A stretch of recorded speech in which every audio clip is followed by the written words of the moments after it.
अगर आप क्लास 10 में हैं और इस बार तैयारी को एक बेहतरीन रूप देने वाले हैं तो यह वीडियो आप लोगों के लिए बहुत इंपॉर्टेंट होने वाली है, क्योंकि इस वीडियो में हम आपके लिए उन सभी बातों को करेंगे जो कि आप लोग जानते हैं कि कोई नहीं करता, क्योंकि अभी समय बहुत है आप लोगों के पास। लगभग 5 से 6 महीने का समय है। 5 से 6 महीने में आप लोग अपनी तैयारी को बहुत बेहतरीन तरीके से कर लेते हैं। और हर एक स्टूडेंट्स के मन में एक ये चांस होता है कि क्या चीजें करें जिससे हमारा 10 से 20% नंबर ग्रो हो जाए। 10 से 20% इसलिए क्योंकि हो जाता है कभी कभी चीजें अगर अच्छे से तैयारी रणनीतियां बनाई जाए तो चीजें आसान हो जाती हैं। तो उन्हीं रणनीतियों और उन्हीं तैयारियों पर आज बात करेंगे। और ये मैं कहना चाहूंगा कि अगर आप इस बार क्लास 10 में हैं तो वीडियो जरूर देखिएगा। जैसे अगर मैं बात करूं यहाँ पर किन किन बातों का ध्यान रखना होगा, देखो जनरल स्टडी के बारे में अगर मैं बात करूं, समान रणनीति है जो कि सभी विषयों पर लागू होती है। फिर मैं पर सब्जेक्ट वाइज से आप लोगों को लेकर चलूंगा, ठीक है। पहला है जैसे एनसीईआरटी को प्राथमिक आधार बनाए। आपकी हालांकि पूरे यूपी में एनसीईआरटी ही लग गई है, यूपी में पूरे एनसीईआरटी लग गई है, यूपी में नहीं देश में, ठीक है। सबसे पहले एनसीईआरटी की एक एक लाइन का और एक एक उदाहरण को अच्छे से समझकर पूरा करें। मैथ वगैरह में हर उदाहरण को लगाएं और साइंस वगैरह में एग्जाम्पल न्यूमेरिकल दिए जाते हैं उनकी वहां से तैयारी करें। उसके साथ आप दैनिक टाइम टेबल बनाएं, संभव हो तो। अगर नहीं संभव हो, कभी भी पढ़ रहे हैं तो जब भी पढ़ें मन से पढ़ें, ध्यान से पढ़ें। और 4 से 5 घंटे डेली पढ़ें। ये नहीं जरूरी कि नहीं इतने से इतने ही पढ़ना है, ये कोई लिखा हुआ नहीं है। सेल्फ स्टडी बहुत जरूरी है और सभी विषयों को संतुलित समय दें। कुछ विषय हैं जिनमें थोड़ा ज्यादा अगर आपको लगता है कि हाँ इनमें कुछ ज्यादा समय देने का मतलब की जरूरत है तो उनमें ज्यादा समय दीजिए, लेकिन सभी विषयों को दीजिए। ये मत सोचिए अरे ये तो हिंदी है लास्ट में निकल जाएगा, 15 दिन में पढ़ लेंगे, 20 दिन में पढ़ लेंगे, ऐसा नहीं है। हिंदी वगैरह सब्जेक्ट ऐसे हैं जो परसेंटेज को ग्रो अप करते हैं, परसेंटेज को उठाते हैं, ठीक है। सिलेबस और एग्जाम पैटर्न को समझ पढ़ाई शुरू करने से पहले बोर्ड की आधिकारिक सिलेबस और मार्क डिस्ट्रीब्यूशन को ध्यान से देख ले। ये चीजें आपको ऑलरेडी पता हो गई हैं, कॉलेजों में बता दी जाती है। अगर नहीं बता दी जाती है तो यूपीएमएसपी की वेबसाइट पे आप लोग जान सकते हैं, ठीक है। यूपीएमएसपी की वेबसाइट पे आप लोगों को सारी जानकारी वहां से मिल जाएगी, या फिर मैं टेलीग्राम चैनल पे आपको प्रोवाइड करा दूंगा, वहां से ले लीजिएगा, ठीक है। खुद के शॉर्ट नोट्स बनाएं। खुद के शॉर्ट नोट्स जैसे दूसरों के नोट्स के बजाय अपने हाथ से लिखे, संक्षिप्त नोट्स लिखे, या फिर आप लोग ये समझ लीजिए कि जो फेयर कॉपी बनाते हैं उसके साथ साथ उन्हीं चीजों को लिखें जो कि इंपॉर्टेंट हो। सभी चीजें उसमें लिखना कोई जरूरी नहीं है, ठीक है।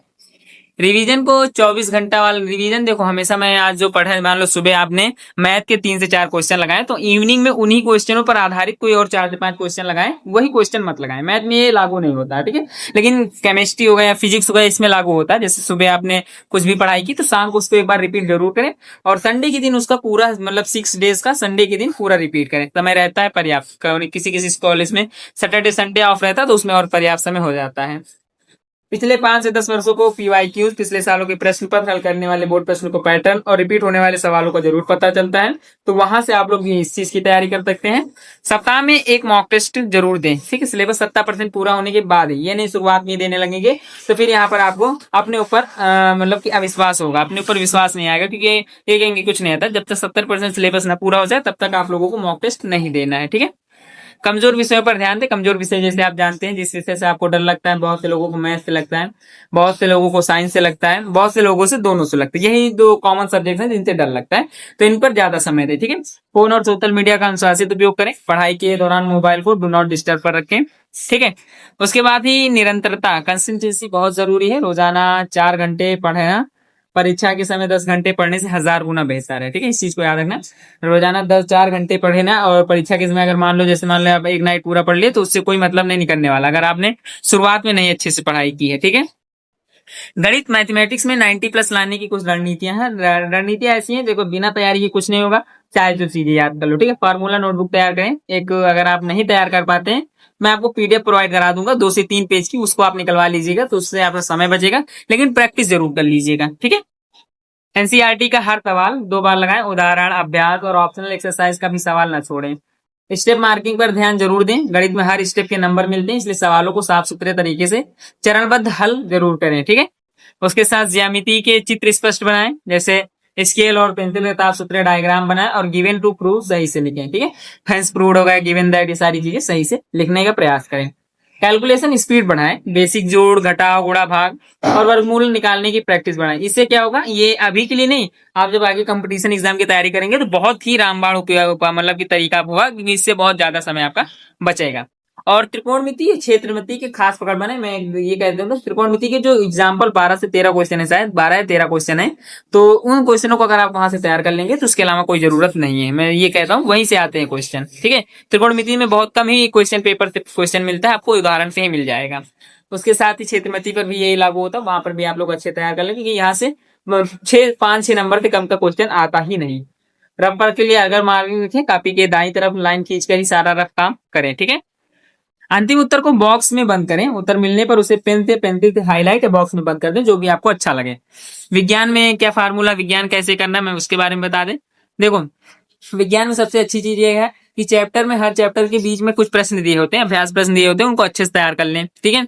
डायग्राम का प्रैक्टिस करें 5 से 6 बार। आप पाचन तंत्र हो गया, मानव हृदय हो गया, नेफ्रॉन हो गया, फूल का चित्र होगा, इसे 5 से 6 बार अच्छे से तैयार करें। केमिकल रिएक्शंस को, रासायनिक समीकरणों को संतुलित करना सीखें। रिएक्शन के नाम और अच्छे से याद रखें, कौन सी रिएक्शन क्या कहलाती है, कुछ फेमस रिएक्शन है उनको तैयार कर ले, ठीक है। जो न्यूमेरिकल है उनकी अच्छे से प्रैक्टिस करें। प्रकाश हो गए चैप्टर, विद्युत हो गए, इनसे आते हैं क्वेश्चन, वहां से तैयार कर लें। परिभाषाएं सटीक लिखें, जैसे वैज्ञानिक शब्दों में सटीक इस्तेमाल करें, मनगढ़ंत बातें ना लिखें, साइंस में मनगढ़ंत बातें का कोई मतलब नहीं है, ठीक है। गतिविधियों पर ध्यान दें, एनसीईआरटी का एक्टिविटीज लगभग 3 से 5 नंबर का प्रयोग आधारित प्रश्न आता है, प्रयोग करके उसको आप लोग तैयार करते रहे। आप लोगों में लैब होगी, उनके वो प्रयोग आप लोग वहां से कर सकते हैं, ठीक है। अंडरलाइन करें, उत्तर लिखते समय वैज्ञानिक शब्दों को पेन पेंसिल से अंडरलाइन करें। कुछ ऐसे शब्द होते हैं जो कि अट्रैक्टिव होते हैं, तो उनको आप अंडरलाइन कर सकते हैं, रंगना नहीं है, अंडरलाइन करना है, ठीक है। कंसेप्ट की क्लियरिटी बनाए रखें, केवल रटने के बजाय क्यों और कैसे पर जोर दें। सामाजिक विज्ञान में भी यही चीजें हैं जो लागू होती है, जैसे सामाजिक विज्ञान एक ऐसा सब्जेक्ट, हिस्ट्री एक ऐसा मान लो, सामाजिक विज्ञान, हिस्ट्री और नागरिक शास्त्र, ये रटने वाली चीजें नहीं है। इनको अगर आप एक बार बढ़िया से कहानी से पढ़ लेंगे तो चीजें याद हो जाती है, ठीक है। और उसके बाद तारीख और घटनाक्रम में थोड़ा सा ध्यान देने की बात होती है। मुख्य ऐतिहासिक घटनाओं और तिथियों को एक टाइमलाइन चार्ट तैयार करें, और उनमें कोई गड़बड़ी अगर करेंगे तो पूरे नंबर भी कट जाते हैं। मैप वर्क आप लोग कोशिश करें, 3 से 4 तरह के मैप पर, पहाड़ियां हो गई, समुद्र हो गए, ये भी कुछ और चीजें हो गई, ये सारी चीजें वहां पर दर्शाई जाती है, तो वो चीजें वहां से देख सकते हैं। पॉइंट्स में जैसे है, पैराग्राफ में उत्तर लिखने की बजाय बुलेट पॉइंट में लिखें। जैसे अकबर के काल की कुछ विशेषताएं बताएं, तो अकबर ने अपने समय में कौन कौन से कर लागू किए थे, ये सारी चीजें आप हेडिंग में लिख सकते हैं, ठीक है। भूगोल में तकनीकी शब्दों का प्रयोग बहुत जरूरी है, जैसे मृदा अपरदन, जैव विविधता, सतत पौष्टिक विकास जैसे सटीक शब्दों का प्रयोग जरूर करें, ठीक है। उसके बाद शब्दावली में क्या करना है, जैसे शब्दावली स्पष्ट रखें। इकोनॉमिक्स और पॉलिटिकल साइंस के मुख्य शब्दों की परिभाषा स्पष्ट रखें। व्यवहारिक उदाहरण जोड़ें, अर्थशास्त्र में प्रश्नों में दैनिक जीवन के उदाहरण दें, ठीक है। भाषा हिंदी और अंग्रेजी की तैयारी करें, जैसे राइटिंग और हैंड राइटिंग सुधारें। भाषा के पेपर में साफ सुथरी और सुंदर लिखावट से अंक बढ़ते हैं, इस चीज को याद रखना। व्याकरण में जैसे ग्रामर में पूरे नंबर मिलते हैं, इसलिए संधि, समास या फिर तद्भव तत्सम, इंग्लिश और हिंदी में अलग अलग चीजें होती है। इंग्लिश में टेंस हो गया, डायरेक्ट इनडायरेक्ट हो गया, उस पर अच्छी पकड़ बनाए, ठीक है। लेखक और कवियों के नाम याद रखें। हर कविता और पाठ का लेखक नाम, मुख्य भाव और केंद्रीय विषय जरूर याद रखें, ठीक है। उसके साथ साथ ही फॉर्मेट पे खास ध्यान दें। पत्र लेखन और विज्ञापन, ईमेल और निबंध द्वारा, बोर्ड द्वारा जो सही प्रारूप है उसको फॉलो करें। उसके साथ साथ वर्तनी और मात्राओं की गलतियां रोकें। रोज 10 से 15 मिनट लिखने का अभ्यास करें, ताकि स्पेलिंग मिस्टेक्स ना हो, ठीक है।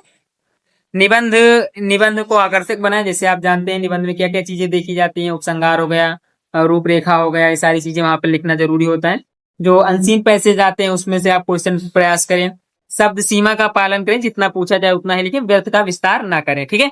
व्यर्थ विस्तार करने से कोई मतलब नहीं है, केवल कहते हैं लोग कॉपी भरने से नंबर मिलते हैं, ऐसा नहीं है। 15 मिनट की रीडिंग टाइम का सही उपयोग करें। पेपर जब भी आपको मिलेगा, एग्जाम हॉल में जो भी स्ट्रेटजी है उसके बारे में बता रहा हूँ। 15 मिनट पहले होंगे तो उसमें आप पूरा पेपर पढ़ लीजिए। सबसे बेहतर होता हुआ सवाल पहले ही सिलेक्ट कर लें कि मुझे कौन सा पहले करना है। गैप छोड़े, अगर एक प्रश्न आपका खत्म होता है, जैसे यहाँ पर एक उत्तर खत्म हुआ तो 3 से 4 लाइन छोड़ दिए। अगर संभव है, अगर उस पेज में जैसे 6 से 7 ही लाइन है तो नेक्स्ट पेज से आप लिख सकते हैं। 5 से 6 ही लाइन बची तो नेक्स्ट पेज से उत्तर लिखें। लेकिन हाँ, शुरुआत में अगर 1-2 पेज में उत्तर खत्म हो जाए तो फिर आप उस पेज को तो ऐसे मत छोड़ना, ठीक है। और समय विभाजन बहुत इंपॉर्टेंट है। एक वाले प्रश्नों को 1 से 2 मिनट और दीर्घ उत्तरी में 8 से 10 मिनट का ज्यादा समय न लगाएं, क्योंकि 1 से 2 नंबर में कम लिखकर भी 1-2 नंबर पाओगे, 8 से 10 नंबर में ज्यादा लिखकर भी 1 ही 2 नंबर मिलने के चांसेस होते हैं, अगर गलत मतलब पूरा सही नहीं लिखा तो। सभी प्रश्नों का उत्तर दें, निगेटिव मार्किंग नहीं होती, इसलिए कोई भी सवाल ना छोड़े, संबंधित जानकारी जरूर लिखें।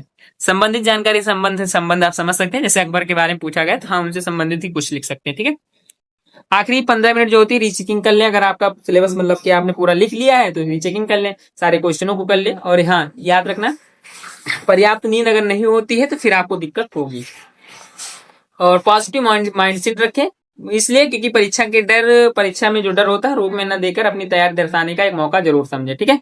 तो आशा है, उम्मीद है और ये विश्वास है कि आप लोगों को ये वीडियो पसंद आई होगी। मिलता हूँ किसी और वीडियो में, तब तक के लिए धन्यवाद।